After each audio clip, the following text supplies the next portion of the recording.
Salut, c'est Nico Martel, vous êtes sur les internets et c'est l'heure de la cuisine de l'info. Ça va, tout le monde est à l'aise? Pas trop quand même, hein. C'est pas parce que vous êtes derrière votre écran que je vous vois pas.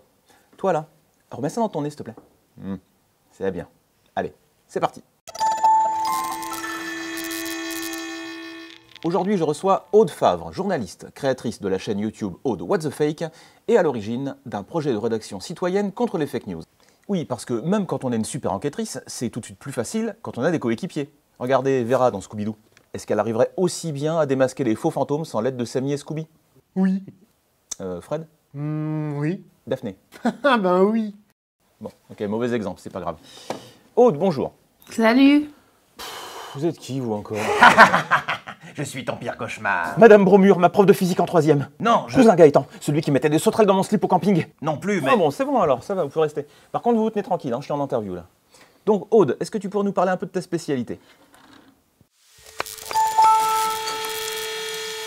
Ma spécialité, c'est en fait de faire des enquêtes, voilà, sur des sujets divers et variés, et surtout sur des rumeurs du web. Je trouve ça assez intéressant en tant que journaliste parce que c'est des terrains, en tout cas comment je m'y suis mis au début de ma chaîne YouTube en 2017, c'était quand même assez largement inexploré. Et puis je pense qu'une de mes spécialités, je crois, d'après les retours qui me viennent, c'est d'avoir cette capacité de transmission en fait, et de parler en fait un peu directement aux gens avec le visage d'un journaliste auquel les gens sont peut-être pas trop habitués. C'est-à-dire que souvent on a l'impression, et qui est peut-être pas toujours une impression, je sais pas, que les journalistes sont des gens peut-être très inaccessibles, complètement un peu voilà dans le système avec les politiques, les machins, les ceci, cela. Enfin, j'en sais rien. Et puis des sachants qui viennent en plateau, etc., etc. Et ni moi, ni les 150 personnes qui composent mon répertoire d'iPhone et qui sont journalistes ne correspondons du tout à cette image. Et j'avais envie de casser aussi cette image-là à travers ma chaîne, à travers mon travail d'une manière générale. Oui, c'est sûr que journaliste, ça a beau être passionnant, c'est pas un métier facile. Surtout si on veut bien le faire, en évitant par exemple de transmettre à son public des informations mal sourcées, incomplètes ou même carrément fausses. Scoop! On a trouvé des traces de monoxyde de dihydrogène dans les traînées des avions. C'est la preuve irréfutable que le gouvernement mondial cherche à stériliser la population. Qu'est-ce que vous racontez? C'est n'importe quoi. Cet homme est un agent à la solde des reptiliens. Ok, ça suffit comme ça de rigolo. T'as vu ça? Il n'a pas demandé son reste. Ouais, bah je serais toi, je ferais gaffe. Hein. Il me fiche la trouille, ce type. Bon, on verra ça. En attendant, Aude, est-ce que tu pourrais nous donner ta recette pour faire du bon journalisme? Une des recettes que j'applique, mais jamais assez en fait, et jamais, voilà, c'est pas une science exacte, une science dure en fait, le journalisme non plus, même s'il y a des choses qui sont vraiment des faits établis, juste pas remettre en cause. Mais une des recettes, c'est effectivement d'avancer avec prudence en fait, d'essayer d'avancer avec le plus de prudence possible. Et des fois, c'est pas forcément inné en fait. Je pense que c'est pas un truc que l'être humain a forcément en soi, de toujours essayer de se méfier de ce qu'il pense. Par exemple, je sais pas moi, quand on part sur des sujets, avant d'être même sur YouTube, etc., j'ai fait beaucoup de sujets sur des thématiques qui me tenaient à cœur, parce que tout simplement ça me tient à cœur. Donc quand tu fais ça, tu pars avec une forte, voilà, tu as envie de dénoncer ce genre de choses, etc., et ce qui est absolument génial. Mais il faut faire gaffe aussi à écouter les parties adverses. Peut-être que finalement, ton a priori de base, où tu trouves que ce truc-là est un scandale, il y a aussi des raisons qui font que ça marche comme ça et ça ne peut pas marcher autrement, etc.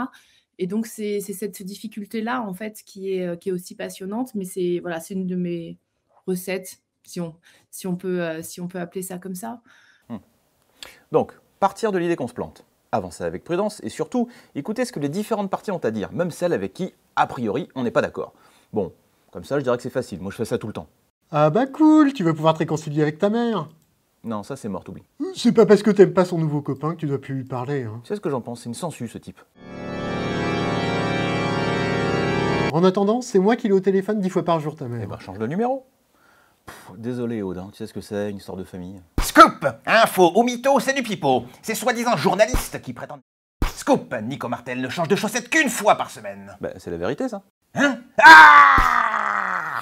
On dirait que j'ai trouvé un point faible. Ça fait du bien d'arriver à quelque chose, hein. Et toi, Aude, ta première réussite, ta première étoile, c'était quoi?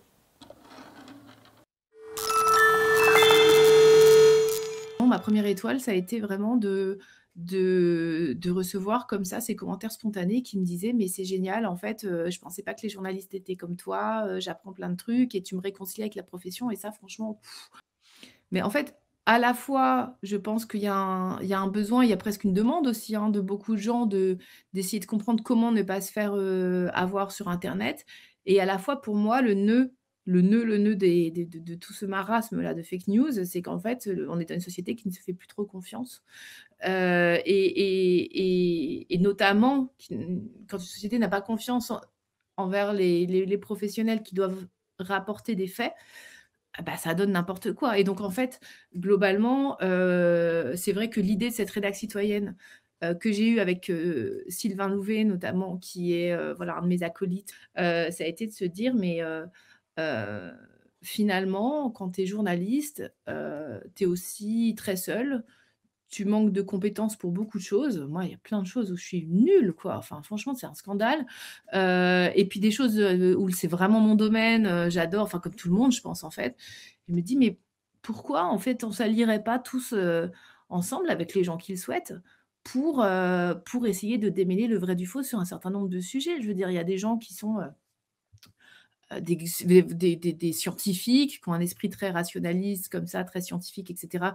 Il y a des gens qui sont, je sais pas, des juristes, il y a des gens qui sont, et qui en fait, en ont aussi marre de la désinformation, ou en tout cas ont envie de démêler le vrai du faux et qui peuvent être des super talents en fait. Ensemble, on peut faire une équipe de dingue. Donc, ouvrir le journalisme à tout le monde, faire participer les gens pour profiter de leurs compétences et recréer de la confiance dans la population. Super idée. C'est comme la bouffe. Moi non plus, avant, dans certains restos, j'avais pas l'esprit tranquille. À force de regarder Cauchemar en cuisine, je me disais que l'hygiène n'était pas forcément respectée, que la fraîcheur des aliments n'était pas garantie. Et puis je m'y suis mis à mon tour, et maintenant je sais. Oh, et maintenant que t'es de la partie, tu fais plus confiance aux autres, du coup, c'est ça? Bien sûr que non, que oui, bien sûr que oui. Parce que je me disais que j'avais un peu mal au bide, là. Pourquoi t'as mangé quoi ce midi? Je sais pas trop, ton plat du jour. Un poisonneur! Mais tu m'as empoisonné? Bonjour la confiance. Bon Aude, j'imagine que toi aussi t'as dû te faire les dents sur un morceau un peu costaud. Ton plat de résistance, ce serait quoi? Un de mes derniers, plats de résistance, on va dire, qui était vraiment, qui m'a fait suer, je crois littéralement. Je pense qu'on pouvait on pouvait filmer en direct les gouttes de sueur qui perlaient sur le front. C'était cette enquête, que j'ai faite avec Sylvain Louvet, sur le business, en fait, de la désinformation. Et en fait, une des difficultés, il y en a eu plein, hein, mais une des difficultés, ça a été, effectivement de trouver, quelqu'un qui produise de la désinformation vraiment massive et qui accepte de me parler de son business et cetera. Alors ça a été vraiment, enfin je sais plus combien de personnes, on a contacté en fait, dans un esprit d'ailleurs qui était assez, hem enfin voilà, pas du tout, de toute façon quand tu es journaliste, tu vas pas au clash en fait, juste tu y vas en demandant, voilà, c'est intéressant, vous avez écrit tout un business économique, de l'actualité que vous produisez et cetera et ça, c'est vrai que c'est très compliqué parce que les gens répondent pas, quoi. Puis j'ai fini par avoir une personne, qui était par ailleurs très gentil, hein, enfin voilà, sur le coup, qui s'appelle Jim Hoft, qui est gérant d'un site qui produit à la chaîne, mais des trucs hallucinants et qui est assis quand même sur 200 000 € par mois avec son business et lui, il était OK. Il parlait de business et cetera, sans problème et donc j'ai couru, il est dans le Missouri, je crois. Et donc du jour au lendemain, j'ai pris l'avion, j'y suis allée et bon, au final, il était pas très content, quoi. Mais voilà, c'était un des trucs les plus durs et puis après il y a tout le décortiquage du business qui est extrêmement compliqué, et puis ce qui est dur aussi quand tu fais ces enquêtes-là, c'est qu'il y a tellement de choses à raconter. Je pense que les gens se rendent pas compte, mais quand tu produis une enquête comme celle-ci, je sais pas si j'ai mis, très sincèrement, le quart de tout ce que j'ai appris, quoi. Eh ben, sacré boulot en effet. C'est vrai que s'il y a autant de fausses infos qui circulent, c'est parce que des gens y ont un intérêt. Et ça, c'est un vrai complot sur lequel les chercheurs de vérité feraient bien de se pencher, plutôt que de fantasmer sur les Illuminati reptiliens qui mettent des poulpes aliens dans les vaccins. Coupe! Un agent du Deep State avoue en direct que les Illuminati mettent des poulpes aliens dans les vaccins. Tu mens, l'épouvantail. Prouve-le! Taillère de recel. La technique de la théière de Russell consiste à rappeler à son adversaire que c'est à lui d'apporter la preuve d'une affirmation extraordinaire, et pas aux autres de prouver que c'est faux. Par exemple, s'il dit qu'il existe une théière en orbite autour de la planète Mars, c'est à lui de le prouver. Tu n'es pas assez rapide, petit scarabée. On va jamais réussir à s'en débarrasser de ce type. Et Aude, toi, si t'avais le pouvoir d'effacer une vilaine tâche qui t'agace d'un seul coup de torchon magique, tu ferais quoi?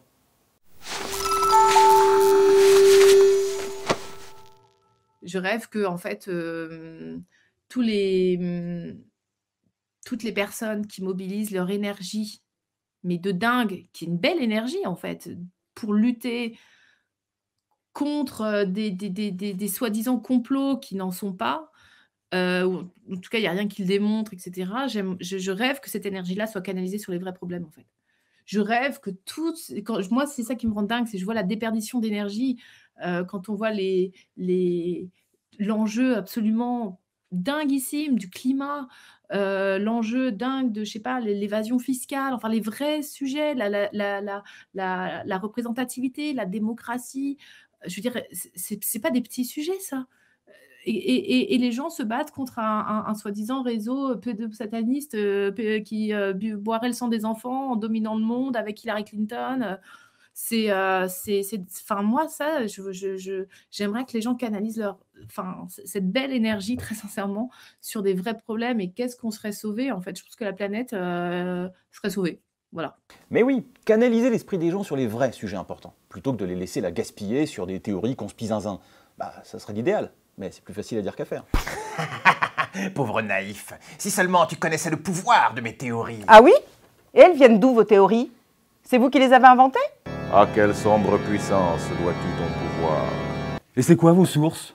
Et les preuves, elles sont où? Mais quel joli minois se trouve derrière cette vilaine cagoule. Non, non, lâchez-moi, lâchez-moi!